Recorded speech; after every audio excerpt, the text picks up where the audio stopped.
సాధారణంగా ఇటు రెండు వైపుల తాతల నుంచి కాస్త కవితా ప్రవాహం కూడా నాలో త్వరబడింది. అంత సమృద్ధి కాకపోయినా, ప్రావీణ్యం లేకపోయినా ప్రవేశం వరకు దాదాపు తెలుగు సాహిత్యంలో దాదాపు అన్ని ప్రయోగాలు చేశాను. సంపూర్ణ గ్రాంధిక భాష దగ్గర నుంచి అంత్యానుప్రాసాలు అంటే చిన్నపిల్లలు కూడా రాస్తారు, కానీ మొదటి అక్షరం, రెండవ అక్షరం, తృతీయ అక్షరంతో కూడా విస్తారమైన ప్రయోగాలు చేశాను. ఒక అక్షరంతోనే ఒక మొత్తం పాఠంతో వచ్చేలాంటివి ఎన్నో. వాడికి పెన్ను పేపర్ ఉంటే బతికేస్తాడు, ఎవడు అక్కర్లేదు. బాధ కలిగినా సంతోషం కలిగినా దాని పేపర్ మీద పెడితే వాడి ఆత్మశాంతిస్తుంది, లేకపోతే అది రగులుతూ ఉంటుంది. కవి హృదయం అనే ప్రస్తావనకి ఏంటంటే కారణం ధీరస్వామి గారు కానీ డేవిడ్ దాస్ గారు కానీ వయసును బట్టి చూస్తే తాత అనుబుద్ధి కాదు, చిన్నానే అని అనిపిస్తుంది. కానీ మన కుటుంబాల్లో మర్యాదలు, వరుసలు అతి ప్రాముఖ్యమైనవి. వాటికి దక్కాల్సిన గౌరవం దక్కాల్సిందే. కవిత్వం వారిలో ఉంది కనుక వారి సుదీర్ఘ జీవిత చరిత్రని ఒక్క 4 చరణాల్లో అందంగా చెప్పగలిగారు. That's more than enough. Excellent గా ఉందో సాంగ్. వారి కవిత్వం, వారి సమకూర్పు ఎంత అందంగా ఉందో, ఆలపించిన వారి గాత్ర ధర్మం అంతకన్నా బ్రహ్మాండంగా. ఆశ్చర్యపోయాను. గాత్ర ధర్మమే అంత బ్రహ్మాండంగా ఉందంటే దాన్ని హార్మోనియం మీద పలికించడం మరింత సంపుగా ఉంది. Thank you so much. I was really impressed. ఆ కాసేపట్లోనే నేను చాలా ఈ స్వరాన్ని, ఈ గలాన్ని మనం ముద్రించగలాలి. ధీరస్వామి గారి వీడియోస్ చేయాలని దిక్కుగా ఎంత అనిపించిందో, ఈ లేలేత వాయిస్ని పట్టుకోవాలనిపించింది నాకు ఇందాక ఆలపిస్తున్నప్పుడు. I got very strong feelings on that. ఏదో ఒకటి నన్ను చేయనివ్వండి, సహకరించండి. ఎందుకంటే చాలా ఆల్బమ్స్ చేశాను నేను పెద్ద సుప్రసిద్ధ సంగీతకారులతో. కొన్ని 100 పాటలు రాశాను, ఎన్నిటికో చేస్తూ ఉంటాను. కనుక మీ కొరకే కొంత సాహిత్యాన్ని సిద్ధపరిచి మీ చేతులు పెడతాను. మనకు అద్భుతమైనటువంటి స్తుతి మాలికగా మీరు రూపొందించగలరు, లేకపోతే అదే నాకు ఇచ్చినా నేను చేసేస్తాను. దేవునికి స్తోత్రం. ఎందుకంటే ఉన్నదే కొద్ది మందివి. ఈ కొద్ది మంది 3 గంటల్లో 3 ముక్కలే కూర్చున్నాం.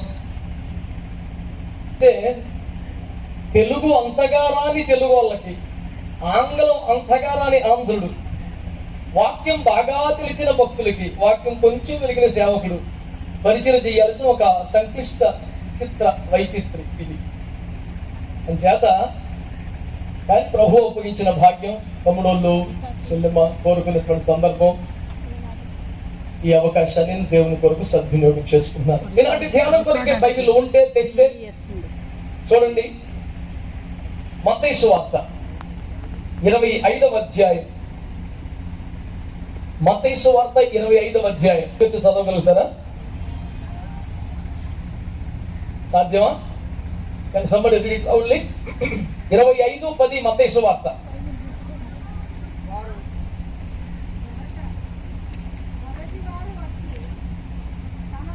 అతనితో కూడా పెళ్లి విందుకు లోపలికి పోయింది. ఒక చిన్న ప్రార్థన. ప్రేమ కలిగిన మా మహాపరిశుద్ధ తండ్రి, నీ వాక్యములో నుంచి మీ ఆత్మ చేత నాతో మాట్లాడమని ప్రాణాత్మ దేహములతో మీకు అప్పగించుకుంటూ యేసు నామములో ప్రార్థించి పొంది ఉన్నాను తండ్రి. ఆమేన్. అందరూ ఒకసారి మంచిగా ఆమేన్ అంటారు గట్టిగా. ఆమేన్. ఏది వీలైతే, ఇష్టమైతే, అభ్యంతరం లేకపోతే చేతులెత్తి స్తోత్రం చెప్పండి. హల్లెలూయా.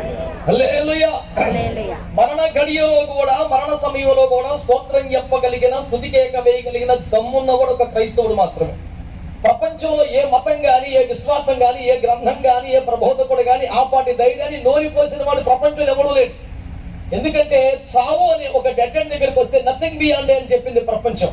కానీ యేసు ఆవలికి వచ్చి చెరిపేసి మోర్ బియాండ్ అని రాసి ప్రపంచానికి చాలా చూపించినాడు. యేసు ఒక్కడే. ఆయనకు ఒక స్తోత్రం చెప్తే తప్పు లేదు, దానికి సందర్భం అసలు అక్కర్లేదు. చెప్పండి మరలా గట్టిగా ఒకసారి. హల్లెలూయా. బైబిల్ గ్రంథంలో ఏముందండి?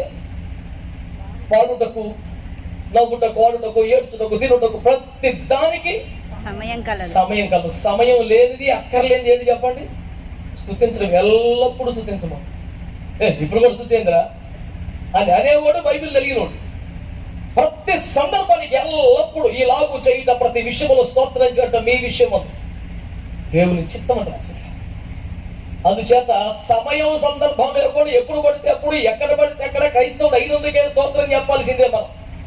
150వ కీర్తన చివరి వచనములో సకల ప్రాణులు అవును, అందమైన ఆంధ్రీకరణ ఉంది కానీ ఇంగ్లీషులో అసలు విషయం ఊపిరి తీసుకునే ప్రతివాడు. అర్థమైందా? సకల జీవరాశులని విస్తృతార్థములో ఆంధ్రీకరించారు కానీ విషయం అది కాదు. నీ కారణమే అక్కర్లేదు, నువ్వు ఊపిరి తీసుకోగలుగుతున్నందుకైనా you need to praise God అని రాశాడు. ఏమండి, 145వ కీర్తనలో నీ భక్తులు నిన్ను స్తుతిస్తారు.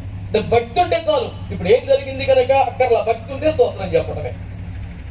విషయానికి వస్తే మన ప్రధాన అంశం సిద్ధపడి ఉన్నవారు లోపలికి పోయేది. That is the statement. సిద్ధపడి ఉన్నవారు లోపలికి పోయేది. నిద్రించిన మన ప్రియులను, పరిశుద్ధులను, పితరులందరినీ మీరు ఒక్కసారి జ్ఞాపకం చేసుకుంటే వారు తమ ఇంటిలోనికి వెళ్ళుటకు దేవుడు వారిని సిద్ధపరిచిన తీరు చాలా ఆశ్చర్యంగా ఉంటుంది. వాళ్ళు ప్రిపేర్ అవ్వడాన్ని మనం గమనిస్తాం కానీ యాక్సెప్ట్ చేయలేదు. అట్లా మాట్లాడొద్దు అని చొరవ తీసుకొని ధైర్యం చేసుకొని పెద్దనీకాన్ని పక్కన పెట్టి ప్రేమను ఆధ్యాత్మికతలో జోడించి గద్దించేస్తుంటాం మనం. Don't go for negative confusion, తప్పది అని మనం చాలా స్ట్రాంగ్ గా సీరియస్ గా వాళ్ళని వార్నింగ్ ఇచ్చే రేంజ్ లో మన ప్రేమ ఉంటుంది. అది ప్రేమే కనుక వాళ్ళు కూడా కోపడరు. కానీ చాలా గంభీరమైన ఒక చిరుమందహాసం ప్రదర్శించి నీకేమి తెలుసురా అన్నట్లుగా తమ బంధాలు కొనసాగిస్తారు. ఇదంతా ఎందుకు చెబుతున్నానంటే that's how God was preparing them. దేవుడు వారిని సిద్ధపరిచిన తీరది. మన టాపిక్ ఏమిటంటే సిద్ధపడి ఉన్నవారు లోపలికి పోయింది. సో దేనికి సిద్ధపడాలి, దేనికి ఎలా సిద్ధపడాలి అనే ఒక విస్తృత గ్రంథాంశమును పట్టుమని 10 నిమిషాలు పెంచకుండా మీ ముందు పెట్టే ప్రయత్నం చేస్తారు. ప్రియగా గమనిస్తే దేనికి సిద్ధపడాలి, అసలు సిద్ధపాటు అనే వ్యవహారం ఏమిటి, చాలా ప్రాథమిక అనుభవాన్ని, క్రిస్టియన్ ఫౌండేషనల్ ఎక్స్పీరియన్స్ ని మొదట మీకు జ్ఞాపకానికి తెచ్చి ముందుకెళ్తా. నిర్గమకాండం 16వ అధ్యాయం, కొంచెం కష్టం అనుకోకుండా చదివి పెట్టండి నాకు. నిర్గమకాండం 16వ అధ్యాయం మొదట 16వ వచనం, ఆ తదుపరి 23వ వచనం చదివి పెట్టాలి. ఒక్కొక్కడు తన గుడారంలో ఉన్న వారి కొరకు కూర్చుకొనవలెను. ఒక్కొక్కడు ఒక తలకు ఓమె కాల్చుకొనుడి, మీరు వండుకోవలసినది వండుకొనుడి, ఉదయం వరకు మిగిలినంతా మీ కొరకు ఉంచుకోనని వారితో చెప్పారు. ఈ రెండు మాటలు మీరు ఒక్కసారి సమన్వయంగా చూడండి. ఒకటి తేటగా దేవుని వాక్యం తెలియజేస్తుంది. ఐగుప్తు దాటిన ప్రజలకు, ఎర్ర సముద్రమును దాటుతున్న ప్రజలకు, వాగ్దాన దేశానికి ప్రయాణం చేస్తున్నటువంటి యాత్రికులకు దేవుడిస్తున్న ఒక పద నిర్దేశం ఏమిటంటే ఇది మీరు తినుటకు మీ దేవుడని యెహోవా పరలోకము నుండి పంపించిన ఆహారం. ప్రతి ఒక్కరూ ఒక్క దినమునకు ఒక్క తలకు ఓమేలు మన్నాను సమకూర్చుకోండి అని చెప్పాడు. చెప్పి మొదటి 5 రోజులు అలా చెప్పిన వాడు 6వ దినానికి వచ్చేసరికి 2 ఓమేలు సమకూర్చుకోండి ఒక్కొక్కరు, అంటే డబుల్ పోర్షన్. ఎందుకంటే రేపు దినము యెహోవాకు విశ్రాంతి దినం. రేపు మన్నా మీకు బయట దొరకదు. అందుకనే నేటి దినమున కూర్చుకొనగలిగినంత కూర్చుకోండి, కాల్చుకొనగలిగినంత కాల్చుకోండి, రెట్టింపుగా మీరు సమకూర్చుకోండి. ఇది చాలా తీవ్రమైన, ఖండితముగా పాటించవలసిన ఒక ఆజ్ఞ క్రైస్తవులందరికీ. 1, 2, 3, 4, 5 దినాలు ఏ నాటికి సరిపడా నాడు కూర్చుకుంటే చాలు. ఎవరైనా కక్కుర్తి పడి ఎక్స్ట్రా కూర్చుకుంటే ఉదయానికి కుళ్ళిపోయి పురుగులు పట్టేది అక్కడ. కానీ ఒక 6వ దినానికి వచ్చేసరికి 6వ దిన రూల్స్ మొత్తం మారిపోయినాయి. ఈ రోజు ఎక్స్ట్రా కూర్చుకోవచ్చు, ఎక్స్ట్రా కాల్చుకోవచ్చు, ఎక్స్ట్రా దాచుకోవచ్చు కాదు, దాచుకొని తీరాలి. అలా ఎవరైనా బతకించి రేపు తెచ్చుకుందాం వెళ్తే రేపు విశ్రాంతులకు కనుక బయట అది నీకు దొరకదు. అది పరలోకంలో వచ్చే ఆహారం. దానిలాంటిది భూమి మీద నువ్వు తయారు చేయలేవు. దాన్ని ప్రతి వేకునే సమకూర్చుకోవాలి, దాన్ని దంచి మెత్తని పిండి చేయాలి, దాన్ని రొట్టెగా తయారు చేయాలి, నిప్పుల మీద కాల్చాలి, అప్పుడు తినాలి. 7 అనుభవాలు ఉన్నాయి ఒక మన్నాలో. అయితే ఇంత విశేషమైంది రాత్రికి దాచుకుంటూ ఉదయానికి ఉండదుట, కుళ్ళిపోతుంది. మహిమలో నుంచి వచ్చిందైనా దానికి ఒక ఎక్స్పైరీ డేట్ పెట్టినట్టు తెల్లవారికి ఉండదు. మళ్ళీ రేపు నువ్వు సమకూర్చుకోవాలి. ఉదయాన్నే లేవాల్సిందే, పాలెంలోనికి వెళ్ళాల్సిందే, సమకూర్చుకోవాలి.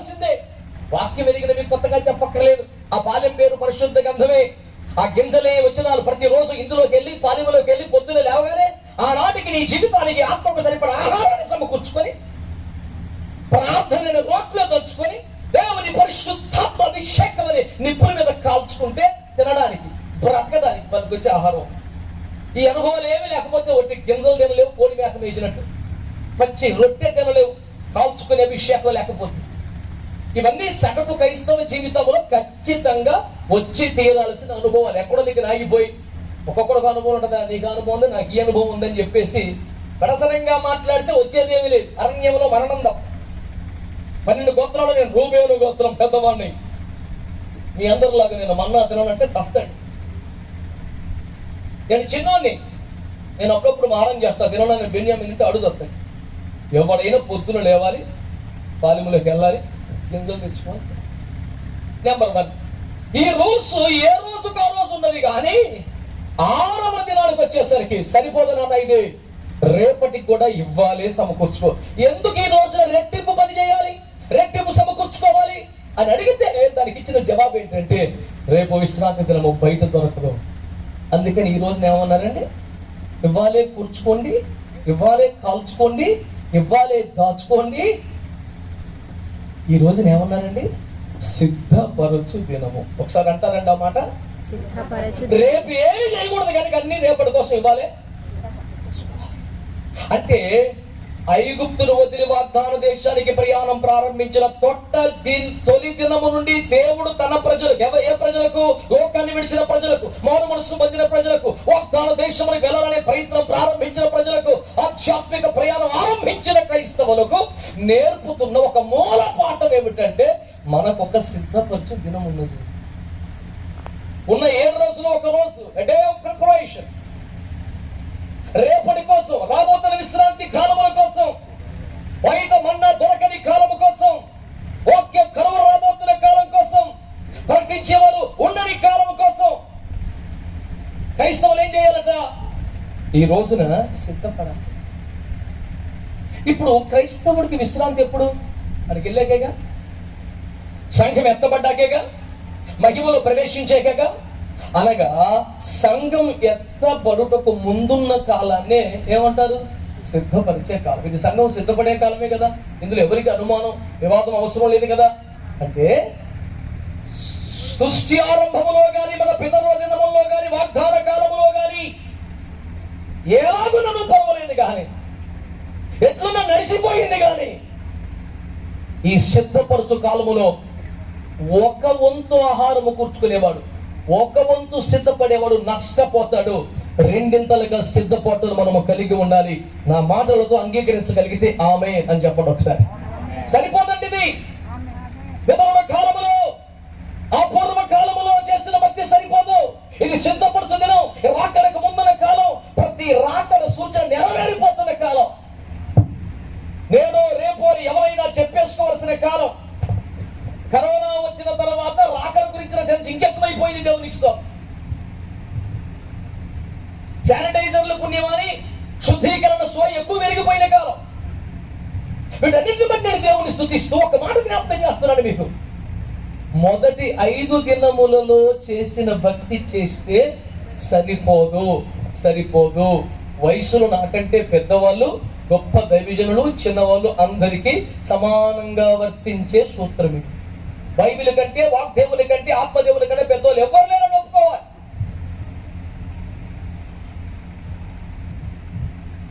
ఎక్కడో మేఘాల్లో ఊహించుకోవద్దు ఎవరిని పట్టుకోవాలి. మేఘాలు ఎక్కాలి మనం, అంతే.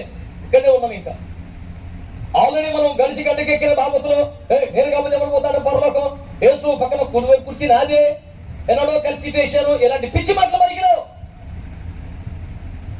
పరలోకాన్ని గురించి, నిత్యరాజ్య ప్రవేశాల గురించి, సంఘం ఎత్తపడటం గురించి, మేఘం ఎక్కడం గురించి, మహిమ పొందడం గురించి ఎవరి ఇష్టానికి వారు వ్యాఖ్యానం చేసే బలహీనతల నుంచి మనం బయటికి రావాలి.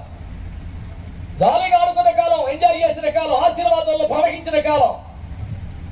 సిద్ధపడి ఉన్నవారు మాత్రమే లోపలికి వెళ్తారు. అరే ప్రభు దినానికి సంబంధించి, పరిశుద్ధ దినానికి సంబంధించి, ఆరాధన దినానికి సంబంధించి ముందు రోజు సిద్ధపడే పరిస్థితే లేకపోయా. ఆ దినము ఇంకెట్లుంటుందో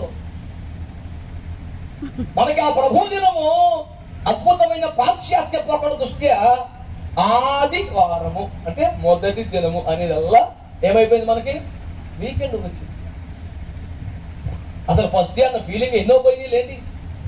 క్రైస్తవ జీవితంలోంచి, క్రైస్తవ సాంప్రదాయంలో నుంచి, వస్త్ర సంస్కారం దగ్గర నుంచి, కేశ సంస్కారం దగ్గర నుంచి చాలా పోయినాయి మనకి. జుట్టు కత్తిరించిన ఈజీగా చాలా సంస్కరణలు కత్తిరించి పారేశారు, చాలా కట్ చేసి పడేశారు. కొన్ని మిగిలిన ఎరకరగా అవి కాపాడుకోవడానికి మిగిలిన పెద్దోళ్ళు నానా తిప్పలు పడుతున్నారు. ఒకప్పుడు ఏది కొంచెం అవమానంగా భావించే వాళ్ళు ఇప్పుడు అది చాలా లేటెస్ట్ ట్రెండ్ గా. ఉదాహరణ చెప్పండి సింపుల్ గా, ఎన్నడైనా ఎవరైనా చిరిగిపోయిన బట్టలు వేసుకుంటే గౌరవిస్తామా, బాధపడతామా? ఎన్నడైనా మనం చూసుకోకుండా చిరిగిపోయింది చేసుకుంటేనే, ట్రైన్ లో బస్సులు ఎక్కడ ఏదైనా బట్టి చిరిగిపోతేనే దాన్ని కవర్ చేసుకోవడానికి ఎన్ని సార్లు కావాలా? ఇప్పుడు ఎక్కువ జరిగింది ఎక్కువ కాస్ట్. తాము సిక్కు పడవలసిన సంగతులు ఎందుకు అచ్చరిస్తున్నారని పౌలు గారు చెప్పలా? నేను ఒక మీటింగ్ లో ఒక యవనస్తుడు స్టేజ్ మీద చాలా నమ్మకమైన పరిస్థితి చేస్తున్నాడు. ప్యాంట్ అక్కడికక్కడ తిరిగిపోయింది. ఆ కోస చూడలేక కళ్ళు మూసుకొని ప్రార్థన చేసుకుందాం అన్నప్పుడు ఆ చోట తీసుకెళ్ళి 2000 రూపాయలు చేతులు పెట్టుకుని ప్యాంట్ కొట్టుకోరా, పరువు పోతుంది మొత్తం పురుష ప్రపంచానికి అని చెప్పాను. Uncle you mean a pant for 2000 rupees అండి? అంటే అంకుల్ దిస్ ఇస్ 2800 లేదా సిరిగిపోయిన ప్యాంట్. నేను కొత్త ప్యాంటు కొనుక్కోవడం 2000 రూపాయలు అడిగిస్తే ఆ సిరిగిపోయిన ప్యాంటు చూపించి 2800 అని చెప్పాడు. భర్త పెట్టి జోబులో పెట్టుకున్న 2000 రూపాయల నోటు. శుభ్రంగా ఉన్న దానికంటే సిరిగిపోయిన దానికి రేటు ఎక్కువ. ఏం దరిద్రం అండి? మొత్తం పురుష ప్రపంచాన్ని సిగ్గుపరిచిన సిగ్గుపోయిన ప్యాంటు స్త్రీమూర్తులకు కూడా దాపురించింది. మేమేమన్నా తక్కువ ఆకాశంలో సగం అపలగా సాబలు అన్ని చిరిగిందని తెచ్చుకున్నాం. అంటు తెచ్చుకోమాకండి, వ్యవస్థను మార్చాలి. మనం కుటుంబాలుగా కలుసుకున్నప్పుడు మనం కొన్ని రిపేర్లు చేసుకోకపోతే మనకి బంగారు లాంటి భవిష్యత్తు ఉన్న పిల్లలు ఇచ్చాడు దేవుడు. వాళ్ళన్న తయారు చేయదు. స్తోత్రం చెప్పరా ఎవరు? ఇట్లాంటిగా ఎందుకు చెప్తారులే. థ్యాంక్ యూ అధ్యక్ష. దేవునికి మైకి మక్కలుగుని కాక. హల్లెలూయా. నేను ఏమంటున్నానంటే 5 రోజుల కథ వేరు బాబు, 6వ రోజు కథ వేరు. గడిచిపోయింది గడిచిపోయింది. దేవదూతలకి నడిచిన గడ్డ అంటే ఇది. ఎవరి చేతులకి ప్రార్థన చేస్తే విడుదల గడ్డు పారిపోయిన ప్రార్థనా శక్తి కలిగిన గడ్డ అంటే ఇది. ఉపవాసములతో జాగ్రత్తలతో దేవుని సముఖమందు ప్రార్థనలు గడిపినటువంటి స్థలం అంటే ఇది. ఇది కేవలం పిక్నిక్ స్పాట్ గా మారకుండా చూసుకోండి. మొన్న వచ్చినప్పుడు పిల్లలు మేము ఆలోచించాం, కనీసం మన తరం నేను ఉపవాసం పెట్టి మోకరించే ప్రోగ్రాం పెడితే ఉపవాసం అంటే రాదు అంటే అన్నం పెడతాం, కానీ ప్రార్థన అయితే గట్టిగా చేస్తాం. సరే ఏదో ఒకటి చేద్దాం. నేను చెప్పే ఫార్ములా ఒకటేనండి, సిద్ధపరుచు దినం అనేది ఒకటి ఉందా లేదా? ఏంటిది అది? విశ్రాంతి కాలానికి ముందు. విశ్రాంతి కాలంలో రాబోతున్నాయా లేదా? రాకడతో అది సాధ్యమా కాదా? రాకడ సూచనలు నెరవేరుతున్నాయా లేవా? మరి ఖచ్చితంగా సిద్ధపరచు. ఈ సిద్ధపరచు దినమే అయితే క్రైస్తవులారా, క్రైస్తవ పితామహులారా, ఘన చరిత్ర కలిగినటువంటి క్రైస్తవ కుటుంబములారా, రెండింతల భక్తి చేస్తున్నారా? ఉన్నకాడికి చేసేది ఎక్కువైందిరా అంటే 2 చేయమంటారా? సపరేట్ మీటింగ్ పెట్టారు అక్కడ. అప్పుడే అయ్యా ఈ పోటానికి ఒకసారి స్పీకర్. నేను చెప్పే సువార్త ఒకటే, రెండింతలు మనం చేస్తున్నామా? రెండవ రాకడ గురించి నేను ఎప్పుడో ఒక మాట చెప్తుంటాను. ఎగ్జామినేషన్ లో any exam, what ever exam, ఒక 5 నిమిషాల ముందు క్వశ్చన్ పేపర్ లీక్ అయితే రిజల్ట్స్ మారతాయా మారవా? 5 నిమిషాలు. మరి రాకడ పేపర్ లీక్ అయ్యి 2000 సంవత్సరాలు అయింది, ఇప్పుడు పాస్ అవట్లా. ఎన్నిసార్లు చదువుకున్నావు? ఒక మేధావి అన్నాడు, క్లాసులో మొత్తోడు ఫెయిల్ అయితే పెద్ద ఆశ్చర్యం కాదు, కానీ ద మోస్ట్ ఇంటెలిజెంట్ స్టూడెంట్ అనుకున్నవాడు ఫెయిల్ అయితే కొంచెం ఆలోచించాలన్నాడు. వాస్తవం కదా? ఉత్తమోత్తమ క్రైస్తవులుగా, బైబిల్లో రంగరించేసిన వాళ్ళుగా, ఆమోకల ఆగ్రహం చదివేసి వంట బట్టి చేసుకున్న వాళ్ళుగా ఈ రాత్రి ప్రభు వస్తే చెయ్యాలంటే మాత్రం ఇంకొంతకాలము వేచి ఉండు ప్రభు అనడానికి చెయ్యితే వేచిదా? కారణం ఏంటంటారు? రెండింతలు చేయరు. అరే మొదలెంత పూర్తవలేక 2 ఇప్పుడు చాట్ అవుతండి. ఈ 100% కంప్లీట్ అయిపోతుంది కదా, నెక్స్ట్ది విస్తారంగా చెప్పే అంత సమయం లేదు కానీ ఒక్క మొక్క చెప్తున్నారు. మనం చదువుకున్న కాంటెక్స్ట్ లో కూడా ఎక్కడ మత్తయి 20 బుద్ధి లేని కన్యకులు, బుద్ధి కలిగిన కన్యకులు, చిన్నప్పటి నుంచి మనం సండే స్కూల్ రేంజ్ తెలుసుగా. వీళ్ళు బుద్ధి లేని వాళ్ళని ముద్రేశాడు యేసు ప్రభు. అంత బుద్ధి లేని పని ఏం చేశారు వాళ్ళు? వీళ్ళంత సూపర్ పని ఏం చేశారు? అందరూ ఒకటే, వీళ్ళు కన్యకలే, వీళ్ళు నిద్రపోయారు, వాళ్ళు నిద్రపోయారు. బుద్ధి కలిగిన వాళ్ళు నిద్రపోలేదా? వాళ్ళు మేలో కొవ్వగలవా అంతేం లేదు, ఆదుకునికారు. బోర మోగినప్పుడు బుద్ధి కలిగిన వారు మేల్కొన్నారు, వారు మేల్కొలేదండి, అందరూ మేల్కొన్నారు. అంటే వాళ్ళకి దిగితీలు ఉన్నాయండి, వీళ్ళకి అలాగే ఉన్నాయి. Then what was the difference? ఒక్కటే, వీళ్ళకు కూడా దిగితీలు ఆరిపోయేలాగానే ఉన్నాయి, వాళ్ళకి కూడా ఆరిపోయేలా ఆ కండిషన్కి వచ్చినాయి. మరి ఏమిటి తేడా అంటే, ఒకవేళ ఆరిపోతే ఎట్లా అని ఈ 5 ఎక్స్ట్రా దివిటీలు మాత్రమే కాక సిద్ధులలో పట్టుకున్న వాయులు సరిపోతులే ఇదే అని పట్టుకోవాలి, అంతే తేడా. That was the only difference. వెంట్రొక వాసి పెద్దలారా, వరుసకి ఏమైనా సరే మనందరం మనసు ఒకటే రాకల్లో సీరియస్ గా తీసుకోండి. వీళ్ళు బుద్ధి కలిగిన వారు, వీళ్ళు బుద్ధి లేని వాళ్ళు. ఏంటంటే తేడా ఒకటి, ఈ నూనె సరిపోతుందిలే అనుకున్న వాళ్ళు బుద్ధి లేని వాళ్ళు అయ్యారు. అమ్మో ఎందుకంత మంచిది, ఒకవేళ ఆలస్యమైతే ఎట్లా అది స్విచ్ ఆఫ్ చేయాలి సార్. మీ చేతిలో మైక్ గాలి తగిలి కొంచెం అడౌట్ చేస్తారు. గమనించారా మీరు? ఈ నూనె సరిపోతుందిలే, ఈ ఆత్మ సరిపోతుందిలే, ఈ అభిషేకం సరిపోతుందిలే, ఈ ఆత్మీయత సరిపోతుందిలే, ఈ భక్తి సరిపోలే, నువ్వు మధ్య కదా మాకు తెలుసా మాత్రం అరే సోకాడు పెద్దల బుద్ధిహీనుల జాబితాలో పడ్డారు. తగు మాత్రంగా చేయాలి. ఏంటి తగు మాత్రంగా చేయాలి? తగు మాత్రపు వెళ్ళగలిగిన వస్త్రాలే ధరించాలి అన్న మాటని ఆ వస్త్రాలు మొత్తం చెప్పేసి తగు మాత్రంగా భక్తి చేయాలి, తూమతిగా దిగుతాను రాశారు వీళ్ళు. దానికి మళ్ళీ లోకంలో బైబిల్లో ఉన్న 31 అధ్యాయాలు సామెతలప్పటికి పెద్దగా గుర్తుండవు, కానీ మాంసం తింటున్నామని ఎన్నికలు మెడలో వేసుకుంటాం. టూ మచ్ చేస్తాం. దానికి బోల్డు చెవుల కన్నా కొమ్ములు వాడి కొత్త సీపులకి ఇసులు ఎక్కువ. అసలు ఈ బైబిల్లో సామెతలు తప్ప భూమి మీద మొత్తం వచ్చు. భక్తుడు కదా మరి, అందుకే సూపర్ టైట్ లో పెట్టారు యేసు ప్రభు. ఏముంటది? బుద్ధి లేని కన్యకే, కానీ బుద్ధి లేదు. తమ కన్యాత్వాన్ని పాడు చేసుకోవాలా, అపవిత్రమైపోవలేదు, వాక్యముతో నాశి పడిపోలేదు, ప్రభు కోసం పరిశుద్ధంగానే బతికారు. కాకపోతే మా భక్తి చాలే, ఈ పాటి భక్తి కంటే చాలా మంది కానీ మేము బెటరే లేదు. ఒకడు 34 మార్కులు వచ్చి వెళ్ళాడు, 35 మార్కులు పాస్ మార్క్. కనీసం 35 తెచ్చుకోలేదు, సిగ్గులేదురా అంటే నా ఫ్రెండ్ కన్నా 3 ఎక్కువ అడిగాను అన్నట్టు. ఇప్పుడు అనేమని సన్మానం చేయాలి మనం? మరి వీడి ఫ్రెండ్ అంతా మొత్తం ఎందుకు అవుతాడు? వీడికన్నా తెలియదు 3 తక్కువ వచ్చినాయి. నీకన్నా చెడిపోయిన చూసుకొని ముచ్చట పడతా సిగ్గట్లేదని నీకన్నా ఉత్తముడితో కదా పోల్చుకోవాలి. పరుగు పందెంలో పరిగెత్తదాని గురించి క్రైస్తవ్యాన్ని పోల్చాడుగా.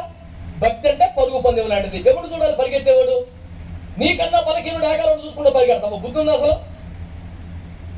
నీకు అందనంత దూరంలో వేగంగా పరిగెడుతున్న ఒకరు చూసి కదా నువ్వు పరిగెత్తాను.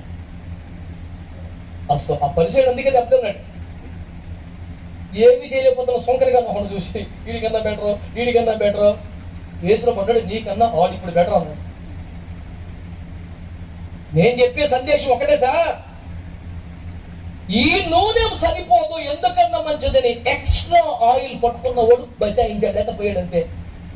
నేను చెప్తాను నిర్మోహమాటంగా, చెయ్యాల్సినంత భక్తి చేసేదే లేనప్పుడు చెయ్యాల్సిన దానికంటే ఎక్స్ట్రా చేయమని చెప్తున్న మాట మీరు యాక్సెప్ట్ చేయగలరా? చేయాల్సిందే చేయలేకపోతుంటే ముందు గడవరు ఎవరా? ఇంకెన్ని యుగాలు, ఇంకెన్ని తరాలు? ఆ ఎక్స్ట్రా అర్థమైతే ఎవరిని టూ మచ్ భక్తి మనం. ఈ తరంలో నేను పీటర్ని ఎక్కువ ఇష్టపడ్డ కారణం ఏంటంటే, కొన్ని రకాలుగా ఉద్యోగాల్లో వ్యాపారంలో లోపల నలిసిపోయిన తర్వాత సేవకు రాల, ఫ్రెష్గా వచ్చేసాడు. That is important thing. I remember all thing my prides and appreciate my memory. అట్లా తన జీవితాన్ని ప్రభు చేతిలో పెట్టాడు. yes, he is a very good worshipper. ప్రభుని ఆరాధించడం కన్నా ప్రభుని తను మైమర్చిపోయి సందర్భాన్ని చుట్టుపక్కల చూసేవాడిని, మెచ్చుకునేవాడిని, కామెంట్ చేసేవాడిని పట్టించుకోకుండా తన పాటికి తన ఆరాధన చేయగలిగటమే ఆరాధకుడి స్వభావం అండి. That is the nature. Worship. కాబట్టి నేను చేస్తున్న మనవిని సీరియస్ గా తీసుకోండి. ఇప్పుడు మత్తయి సువార్త 5వ అధ్యాయంలో కొండ మీద ప్రసంగం మీకు అందరికీ తెలుసు కదా.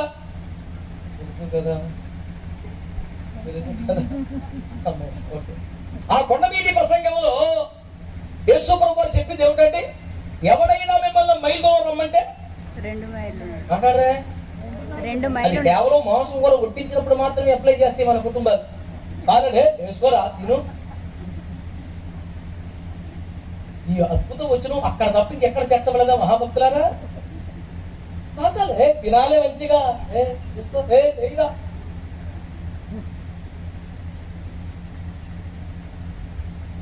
అదే ఉపవాసం టూమచ్ చేసి 3 దినాలు ఎందుకు 1 దినం చేసుకోవాలి. రాత్రం తేడమని ఎవరు చెప్పిండు? రాసిన ప్రార్థన చేసి పడుకో. ఏదాసు వదిలిపెట్టు పడుకో. నువ్వు ఏది చేయి కట్ చేయమంటారు. చిన్న మధ్యలో పెంచేయి. ఏమండి, ఈ జీవరాశికి ఒక జీవరాశి ఎక్కువ అంటే ఒక్క భోజనం 5-6 జీవరాశులా. ఒక్క మీలోనే కొంచెం చికెన్ ఫ్రై తినాలి, కొంచెం మటన్ తినాలి, కొంచెం ఫిష్ తినాలి. సకల జీవరాశులు ఇది డస్ట్బిన్ పోడా వేసేస్తారు మొత్తం పట్టుకొచ్చి. 5-6 రకాలు ఎందుకు వండుతారంటే అంటే ఎవడేది తింటాడో మనం పిలిచాం అధ్యక్షులు కదా, ఎవరికి ఇష్టమైన 4 తింటారని వడ్డీ పెడతాడు. ఇవన్నీ ఈడే తినేసి మనం ఇంటికి అతిథులు పిలిచి ఇదే తిను అనడం మర్యాద కాదు కనుక వారికి ఇష్టమైంది వారు తినాలనే ఉద్దేశంతో అతిథి మర్యాదల కోసం అన్ని రకాలు ఎవరికి ఏది ఇష్టమైతే తింటారంటే అన్ని అందరూ తినేస్తే ఒట్టించినట్టు లేచి రక్తమైతే.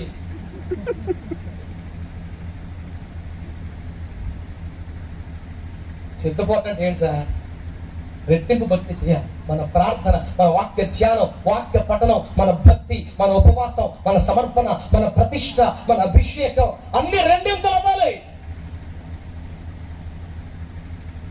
ఆ 2వ మైలు భక్తి చేయడానికి ప్రాక్టీస్ చేయకపోతే వేస్ట్. మనం ఆ 1వ మైలు పూర్తవకపోతే కలగా ఇంత సుదీర్ఘకాల క్రైస్తవ కుటుంబ చరిత్రలో మైలు నడవమంటే 2వ మైలు నడవండి. ఆ 2వ మైలు ప్రాక్టీస్ మనం స్టార్ట్ చేయాలి. నాతో ఏకీపించగలిగిన వారు ఆమె నేను చెప్పండి. ఇక ముగింపులో ఒక్క మాట, మరి యేసయ్య రాకకి సంబంధించి ఏమండి చెప్పుకున్నాం. మరి మరణానికి సంబంధించి ఎట్లా సిద్ధపడాలి? ఎప్పుడు ఎక్కడ ఎవరిని ఎందుకు మరణం పలకరిస్తుందో ఎవరికీ తెలియదు కదా. మరి మరణానికి మనం ఎలా సిద్ధపడాలి? ప్రారంభంలో చెప్పాను, అందరూ సిద్ధపడ్డారు చక్కగా. బైబిల్ గ్రంథంలో కొంతమందిని చూడండి. పౌలు గారు ఏమన్నారు? మంచి పోరాటం, నా పరుగును ఊహించకుండా సిద్ధపడకుండా అడ్డవోళ్ళు చచ్చిపోయిన వాళ్ళు కూడా ఇదే వాక్యం రాస్తారు సమాధి పలకం మీద.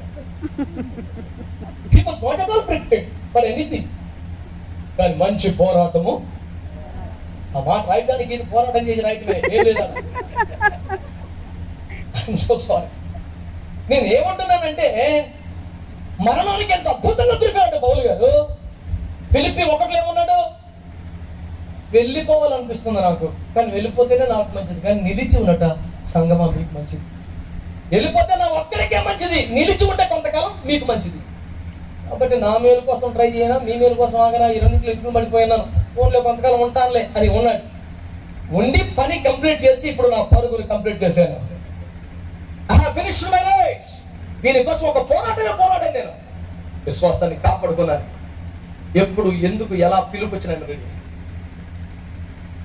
అదే హిస్కియా రాజు గారు, నా కుమారుడు వచ్చే అంటే థ్యాంక్ యూ లోని పరిగెత్తాల్సిందే, please give me some more years. బైబిలే ఇంకా చదవలేదు, అప్పుడే పిలుస్తావేందయ్యా.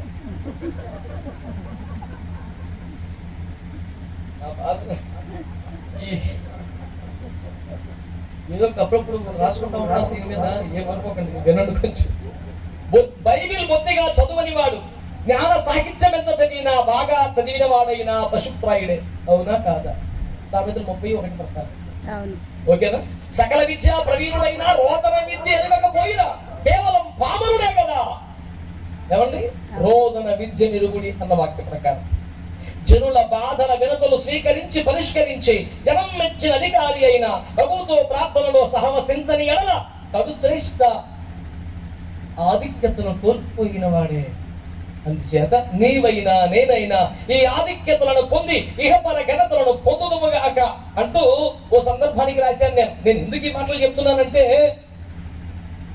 మొదటి 100 పూర్తవ్వలేదు, మనకు మొదటి మైలే కంప్లీట్ అవ్వలేదు, 2వ మైలు ఎప్పుడు నడుస్తాం. ఆ ఎక్స్ట్రా నడుచుట ఏ సిద్ధపాటు, ఆ ఎక్స్ట్రా చేయుట ఏ సిద్ధపాటు అని బైబిల్లో క్లియర్ గా ఉంది. దివిటీలు దేదీప్యమానంగా వెలుగుతున్నప్పుడే నూనె ఒకంతైనా తగ్గక ముందే ఎందుకైనా మంచిదని దివిటీల్లో నూనెతో తృప్తిపడిపోకుండా సిద్ధులలో పట్టుకున్న వాళ్ళు బచాయించారు. చాలా ఈ మాత్రం అనుకులు అందరూ పోయారు. మరణానికి మనం సిద్ధపడాలా వద్దా? అబ్రహాము తన మరణానికి ముందు ఎట్లా సిద్ధపడ్డాడు? ఆస్తులు పంచాల్సింది పెంచాడు, కొడుకుని సిద్ధి చేశాడు. ఎవరు పడ్డాలు చేసుకోవడానికి వీల్లేదు. మంచం మీద పెళ్లి సంబంధానికి వెళ్ళలేనంత వృద్ధాప్య బలహీనతలు ఉండి ఎలియాజర్ని పంపి అసలు తేపకం, ఇలాంటి వాళ్ళు కావాలి, ఇది మన కుటుంబం, ఇది మన గౌరవం లెక్కలు చెప్పాడు.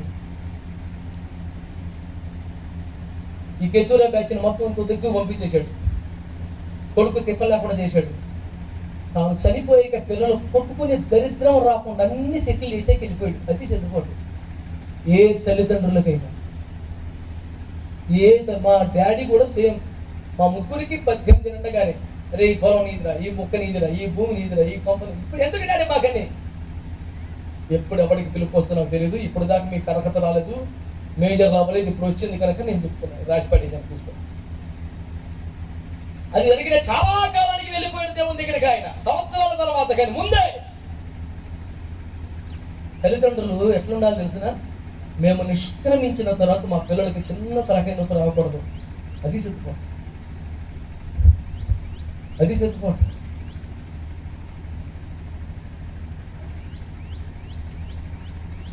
చివరిగా హిస్టరీ గురించి ఒక మాట అన్నాను కదా, నన్ను ఒకసారి జ్ఞాపకం చూస్తూ నీకు దహనమల్లు ఇచ్చాను, చాలా సందాలు ఇచ్చాను, ఒకసారి చూడన్నాడు. సర్లేని 15 సంవత్సరాలు ఇచ్చాడు. 15 సంవత్సరాలు ఇచ్చాక ఏం ఓడిపడిచాడు? అనవసరం బతికిచ్చాను రాని యేసు ప్రభు గారు భూమి మీద ప్రజలందరూ బాధపడ చేశాడు. దానియేలు, షద్రకు, మేషకు, అబేద్నెగో వీళ్ళందరూ చెరలో బందీలుగా మారడానికి కారణం ఈ ప్రభుత్వుడి పరిపాలనే. ఆ రోజు వెళ్ళిపోయి ఉంటే దేవునికి స్తోత్రం. వీళ్ళందరూ చెరలోకి వెళ్ళే దౌర్భాగ్యం అయితే రాదు. మనం బ్రతికి ఉన్న మనం మన తర్వాత తరాలకి శాపాన్ని మిగిల్చి చద్దామా?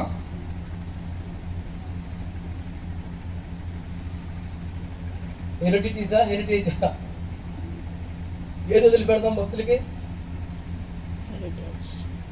నా మాటలు ముగిస్తాను. హిందూతో నాకు పెద్ద అనుభవాలు కానీ పెద్ద అవగాహన కానీ లేవు. ఇప్పుడు చూసి చాలా ఆశ్చర్యం. పెద్ద పెద్ద గల్మెచ్చుడు మాటలు మాట్లాడుతున్నాడు. ఇంకా చిన్నపిల్లగానే ఉన్నాను నా మైండ్లో. చాలా పెద్ద ప్రసంగికులుగా మాట్లాడాడు. ఆశ్చర్యం వేసింది. నాకు తెలిసింది ఒకటే, ప్రాణాత్మ దేహాలకు స్వస్థత అనండి. ప్రాణాత్మ దేహాలకు స్వస్థత. దేహానికి స్వస్థత అమ్ములు తీసుకుంది, ప్రాణాత్మ దేహాలు స్వస్థ ఈ అబ్బాయి తీసుకున్నాడు. ఈ స్వస్థత మినిస్ట్రీ ఎందుకు కేటాయించాలి అంటారేమో. బైబిల్లో ఉంది, గిలాదులో గుగ్గిలము లేదా. గుగ్గిలం అంటే ఏంటి? స్వస్థపరిచే ఔషధం. గిలాద్ అంటే the very word Gilead means worship. And is there no healing in worship అని అర్థం బైబిల్లో. గిలాదులో గుగ్గిలం లేదా. His main ministry is worship. అంటే టు హీల్ ద మ్యాన్కైండ్. అర్థమైందా? కనుక ఇద్దరు స్వస్థపరిచే పరిచయంలో ఉన్నారు. వారికి అనుగ్రహించబడ్డటువంటి ప్రతి వారు కూడా అదే సౌభాగ్య సేవలో ఉన్నారు. దాన్ని బట్టి చాలా సంతోషం. కనుక మీరు జనముల స్వస్థత కొరకు ఒలీవ చెట్లుగా బ్రతకండి. ముందు తరాలకి హెరిటేజ్ ని ఇచ్చేలాగా సిద్ధపడండి. సిద్ధపాటు పేరేంటి? రెండింతల భక్తి, రెండింతల ప్రార్థన, రెండింతల ధ్యానం, రెండింతల ఉపవాసం, రెండింతల సమస్త భక్తి చేసి మెరుగైన రీతిలో సిద్ధపడి ఒక తరానికి సరిపడ ఆశీర్వాదాన్ని సమకూర్చుదాం. రెండింతల భక్తి చేయటకు, 2వ మైలు నడుచుటకు, ఎక్స్ట్రా ఆయిల్ సమకూర్చుకోవటానికి, తగిన భక్తి చేయడానికి ఒక మంచి సంకల్పం చెప్పుకుందాం. అదే సరైన సిద్ధపాటు. సిద్ధపడి ఉన్న వారిని లోపలికి వెళ్తారు. చిన్న ప్రార్థన చేద్దామా? తలలో నుంచి కట్లు మూసుకోగలిగితే. ప్రేమ కలిగిన మా మహాపరిశుద్ధ తండ్రి, యేసు రక్తాన్ని చేత పట్టుకొని కృపాసంజని ప్రార్థన చేస్తున్నాను. అల్పదాస్తున్న అయోగ్యని అద్భుత హస్తములకు అప్పగించుకొనగా అంగీకరించి, ఆలకించి, అభిషేకించి నీ పాత్రగా, నోటి మూలగా మార్చుకొని ప్రకటింప చేసిన ప్రతి మాట మీది కనుక మీరు ఫలింపచేసి, మీరే ఫలింపచేసి ఒక గొప్ప విప్లవాత్మకమైన ఆధ్యాత్మిక అభివృద్ధికి నడిపించమని ప్రాణాత్మ దేహములను నిర్ణయం తీసుకుని తీర్మానం చేసుకుని అప్పగించుకున్న భక్తులను మీ చేతులకు అప్పగిస్తూ మా చిన్నమ్మను తమ్ముళ్లను చెల్లెలు మీ చేతుల్లో పెట్టి యేసయ్య పేరిట ప్రార్థించి వేడుకొని పొంది ఉన్నాం తండ్రి. Amen. Amen. God bless you all. అందరికీ వందనాలు. Praise the lord.